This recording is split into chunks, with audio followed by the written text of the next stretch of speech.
Hello everyone, good afternoon. আমি Anumita, blogger অনুমিতাতে তোমাদের সবাইকে অনেক ভালোবাসার অনেক স্বাগত। সুন্দরবনের একটা ছোট্ট গ্রাম থেকে। তো আজকে আমি কিন্তু বিকাল থেকে ভিডিওটা স্টার্ট করছি, আর এই ভিডিওটা প্রায় কিন্তু 2 মাস আগের একটা ভিডিও। তো তখন কিন্তু বৃষ্টি সবে সবে শুরু হয়েছিল, আর এখন তো কন্টিনিউ বৃষ্টি হতেই আছে। তো দেখো কতটা কষ্ট করতে হয় যদি দরজা জানালা এগুলো না থাকে। সত্যি কথা, জানি না ভগবান কবে চাইবে আর কবে এই দরজা জানালা এগুলো লাগাতে পারবো, সত্যি জানি না। তো সবই হচ্ছে ভগবানের ইচ্ছা। তো ভগবানের ইচ্ছে না থাকলে সত্যি কোনো কিছুই কিন্তু হয় না। তো এখানে দেখো এই পেপারটা কিন্তু এরকমভাবে সেট করার চেষ্টা করছি, কারণ প্রচুর পরিমাণে বৃষ্টি হচ্ছে, সেটা তোমাদের সঙ্গে শেয়ার করেছি। তোমরা দেখতেই পেলে যে বাইরে কি পরিমাণে বৃষ্টি হচ্ছে। তারপর দেখো এই ঘর বারান্দা কিন্তু ঝাড় দেওয়া মোছা ঘর বারান্দা, তারপরেও দেখতে পাচ্ছ প্রচুর পরিমাণে কিন্তু নোংরা হয়ে আছে। আসলে কি বলতো, দরজা জানালা না থাকলে না, বাইরে যখন বৃষ্টি হয়, ঝড় হয়, তখন কিন্তু এই যে বাইরের নোংরাগুলো সব কিছু ভেতরে কিন্তু চলে আসে, আর সেটাই কিন্তু হচ্ছে। তো প্রচুর কষ্টও হয় যে এই যখন জল ঢোকে, তখন না প্রচুর কষ্ট হয়। ছোটোবেলার দিনগুলো খুব মনে পড়ে, যখন মাটির ঘর বাড়ি ছিল। ইভেন এখনও আমার বাবার মাটির ঘর বাড়ি আছে, যদিও পাকা হচ্ছে, কিন্তু মাটির ঘর বাড়ি আছে।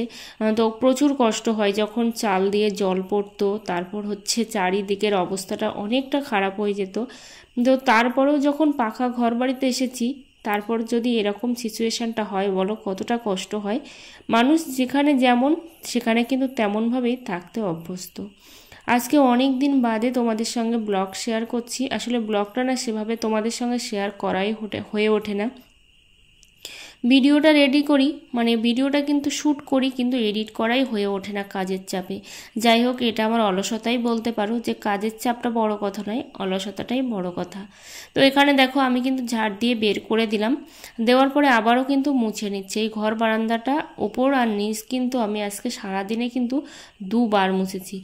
আর সিঁড়ি থেকে শুরু করে এতটা যে মোছামুছি করতে হয়েছে যে কি বলবো, প্রচুর কষ্ট হয়ে গেছে। আর তাছাড়াও তো সংসারে কাজকর্ম আছেই, বুঝতেই পারছো। আর যেহেতু আমরা গ্রামের মানুষ, তো প্রচুর পরিমাণে কিন্তু হাঁস মুরগি এগুলোর জন্য কিন্তু প্রচুর কষ্টও করতে হয়। তোমরা কে কোথা থেকে আমার ব্লগটা দেখছো অবশ্যই কমেন্ট করে জানিও। আর চ্যানেলে নতুন বন্ধু হয়ে থাকলে চ্যানেলটা সাবস্ক্রাইব করে পাশে থেকো, অল নোটিফিকেশানটি অন করে দিও নিত্য নতুন ভিডিও পাওয়ার জন্য। আর সত্যি কথা, তোমরা যে ভালোবাসা আমাকে প্রথম থেকে দিয়েছিলে, সত্যি আমি ভাবিনি যে এরকমভাবে আমি আমার ভিডিওগুলোকে মিস করব, বা ভিডিও আমি পোস্ট করব না। সত্যি এটা কিন্তু আমি ভাবিনি, কারণ তোমরা প্রচুর ভালোবাসা দিয়েছিলে আমাকে। আর সেই জায়গায় দাঁড়িয়ে যে এতটা অবস্থা খারাপ হয়ে যাবে আমার চ্যানেলের, আমি সত্যিই বুঝতে পারিনি। আসলে ধৈর্যই তো মানুষের জীবনের সব কিছু। ধৈর্য না ধরে কাজ করলে না সত্যি কোনো কিছুই হয় না। ওই যে কোনো কিছু করতে করতে যদি আমরা মাঝখানে ছেড়ে দিই, তাহলে কিন্তু সেইটা কখনোই সাকসেস হয় না। তো তার জন্য কিন্তু অবশ্যই আমাদের ধৈর্য ধরে পড়ে থাকতে হয়। তো এখানে দেখো জিনিসপত্রগুলো কিন্তু আমি গুছিয়ে নিচ্ছি, আর বেশ কয়েকদিন ধরে এতটাই বৃষ্টি হচ্ছে যে জিনিসপত্র কিন্তু একদমই শুকনো হচ্ছে না। তার জন্য সারা ঘর বাড়ি জুড়ে কিন্তু জিনিসপত্র আর জিনিসপত্র, দেখতে পাচ্ছ জিনিসপত্রের কিন্তু ছড়াছড়ি হয়ে আছে।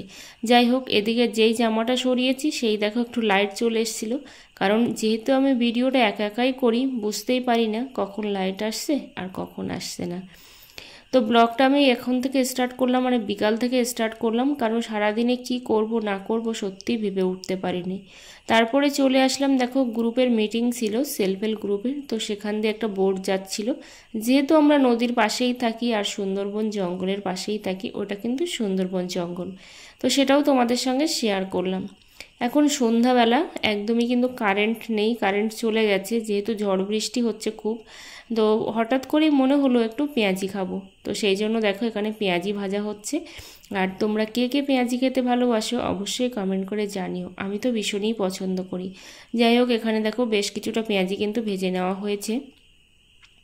তো এগুলো হচ্ছে সন্ধ্যাবেলা কিছুটা খাবো, আর রাত্রেবেলা কিন্তু ভাত যখন খাবো তখনও বেশ কিছুটা বানিয়ে নেব।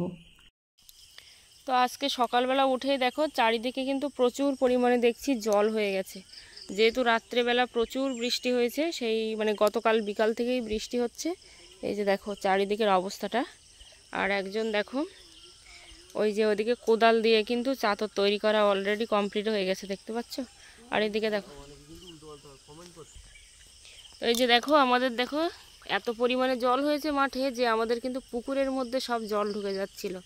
তার জন্য এখানে বেঁধে দিচ্ছে এই যে বিচালি দিয়ে প্রথমে, তারপরে কিন্তু এই দেখো নেট দিয়ে বেঁধে দিচ্ছে যাতে করে পুকুরের মাছগুলো না চলে যায় বাইরে। তো এখানে দেখো অনেক কয়েকটা কিন্তু কই মাছ ধরা হয়েছে, আর সমস্ত কই মাছগুলো কিন্তু হাত দিয়েই ধরা হয়েছে, দেখতে পাচ্ছ কত কই মাছ। এটা কিন্তু বৃষ্টির প্রথম দিকের ভিডিও ছিল, বলছি না প্রায় 1-1.5 মাস আগের ভিডিও। তো তারপরে দেখো চারিদিকে কোথাও জল খুঁজে পাচ্ছিলাম না, যার জন্য আমি বেসিনে নিয়ে চলে এসেছিলাম। আর বাইরে যাওয়াও যাচ্ছিল না, এত বৃষ্টি হচ্ছে, সেই জন্য কিন্তু এখানে নিয়ে চলে এসেছি, নিয়ে একটু জল দিয়ে নিলাম। এটা দেখো তারও আগের কিন্তু একটা ভিডিও। তো এখানে হচ্ছে আমি এখানে দিয়ে দিয়েছি ধনে আর জিরে, আর এইগুলো হচ্ছে বাড়ির ধনে জিরে, খুব একটা ভালো ফোনে বোঝা যাচ্ছে না কিন্তু খুবই সুন্দর হয়েছিল ধনে জিরেগুলো, মানে এগুলো আমি গাছে লাগিয়েছিলাম আর শীতকালের জিনিস এগুলো, তো সেইগুলোই কিন্তু মেলে দিয়েছিলাম। তারপর দেখো ভালোই একটা রোদ্দুর হয়েছিল, আর এটা হচ্ছে পরের দিনের ব্লগ। সকালবেলা উঠে দেখি প্রচুর পরিমাণে কিন্তু রোদ্দুর উঠে গেছে, তো সেই জন্য আমি ধনে জিরে মরিচ এগুলো কিন্তু এই প্লেটে করে সব নিয়ে চলে এসেছি, কারণ আমি কিন্তু এইভাবেই হচ্ছে সব কিছু গরম করে তারপর কিন্তু গুঁড়ো করি, আর এর স্বাদটা না সম্পূর্ণই আলাদা হয়।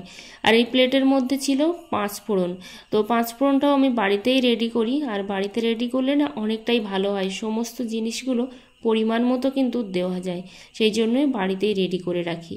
তো এখানে দেখো জিরে মরিচগুলোও দিয়ে দিচ্ছি, তেজপাতাটাও গরম করে নিচ্ছি, কারণ তেজপাতা না কেমন একটা হয়েছিল দোকান থেকে কিনে নিয়ে আসার পর। আমিও তেজপাতা গাছ লাগিয়েছি, তো জানি না কবে আর কোন দিন বড় হবে, তো অবশ্যই ফলের আশা করেই তো মানুষ সব কিছু লাগায়, তো সেই জন্য আমিও কিন্তু লাগিয়ে দিয়েছি। আর এই যে আমসত্ত্বগুলো শুকোতে যে আমার কত কষ্ট হচ্ছে সে একমাত্র ভগবানই জানে। 10 মিনিট যদি রোদ্দুর হয়, 1 ঘন্টা বৃষ্টি হয়, তার জন্য এই যে এর পিছনে ছুটতে ছুটতেই কিন্তু আমার জীবনটা কালি হয়ে যাওয়ার উপক্রম হয়েছে। যাই হোক, আবারও রৌদ্রে দিয়ে চলে যাব এখন নিচে অন্যান্য কাজগুলো করতে। আর এই যে দেখো সত্যি কথা, আমি যে কাজটা পারি না সেটা হলো এই যে কুলো দিয়ে আমি ঝাড়তে পারি না কোনো কিছু। হয়তো ট্রাই করলে হবে, কিন্তু আমি সত্যি অনেকবার ট্রাই করেছি, কিন্তু আমি কোনো প্রকারেই নোংরাগুলো বের করতে পারি না। গ্রামের কিন্তু প্রত্যেকটা মেয়েরা বউরা কিন্তু এই কুলো দিয়ে সব কিছুই ঝাড়তে পারে, মানে চাল ধান যা যা ঝাড়ার দরকার সবই ঝাড়তে পারে, ব্যতিক্রম হয়তো শুধুমাত্র আমি। তো বিকালবেলা একটু ফানি ভিডিও শ্যুট করার জন্য দেখো এখানে কিন্তু একটা শাড়ি পরে নিয়েছিলাম, নিয়ে তারপর ভাবলাম যে না জিনিসপত্রগুলো গুছিয়েও নিই, আর সাথে তো ভিডিওটা শ্যুট করাই হয়ে গেছে, তো ভিডিওটা শ্যুট করেছি আর এই জিনিসগুলো আমি কিন্তু গুছিয়ে নিয়েছি। যাই হোক, এখন সব কিছু রেডি হয়ে গেছে। এদিকে আমি সরিষাটাও দিয়েছিলাম এই সামনে বালতির ওপরে, দেখতে পাচ্ছ। তো হঠাৎ করে পাখিতে না অনেকগুলো সরিষা ফেলে দিয়েছে, তো সত্যি কথা পাখি এসেও যা বিরক্তি করে সে কি বলবো, প্রচুর পরিমাণে কিন্তু বিরক্তি করে। যাই হোক, এখন সব গুছিয়ে নিচ্ছি, এখন চলে যাব। আর ভিডিওটা যদি ভালো লেগে থাকে অবশ্যই একটা লাইক কমেন্ট করে পাশে থেকো, চ্যানেলে নতুন বন্ধু হয়ে থাকলে চ্যানেলটা সাবস্ক্রাইব করে পাশে থেকো। টাটা সবাইকে, আজকের মতো